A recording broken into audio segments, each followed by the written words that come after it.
জুলেখা খাতুন, আপনি লিখেছেন নতুন কোনো কাপড় পরে না ধুয়ে নামাজ পড়ে নামাজের কোনো ক্ষতি হবে কিনা? নতুন কোনো কাপড় পরলে সেটা ধুয়েই পড়তে হবে এমন কোনো বাধ্যবাধকতা নেই। কারণ নতুন কাপড় মানেই যে সেটা নাপাক, সেটাতে অপবিত্রতা আছে এমনটি দৃষ্টিতে নন আপনি, তাহলে এটি ধোয়াটা বাদ কেন হতে যাবে? তবে হ্যাঁ, আপনারা যদি নতুন কাপড় কেনার পর দেখলেন যে সেখানে কোনো নাপাক আছে, তাহলে ওই জায়গায় সেই নাপাকটা ধোয়াটাই হলো আবশ্যক।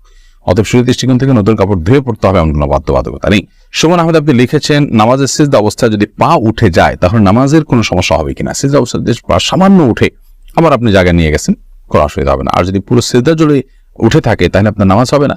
কারণ নবী করিম সাল্লাল্লাহু আলাইহি ওয়াসাল্লাম বলেছেন, আমি উমিরতু আন আসজুদা আলা সাবআতি আযমিন, 7টি অঙ্গের উপরে, 7টি হাড্ডির উপরে, শক্ত অঙ্গের উপরে আমাকে সিজদা করতে নির্দেশ করা হয়েছে। তার মধ্যে কপাল আর নাক, 2 হাত, 2 হাঁটু এবং 2 পায়ের যে আঙ্গুলগুলো সেগুলো। অতএব এগুলোর কোনো একটা যদি আপনার এই 7টি অঙ্গের কোনো একটি যদি সরে যায় সামান্য সময়ের জন্য, অসুবিধা নেই।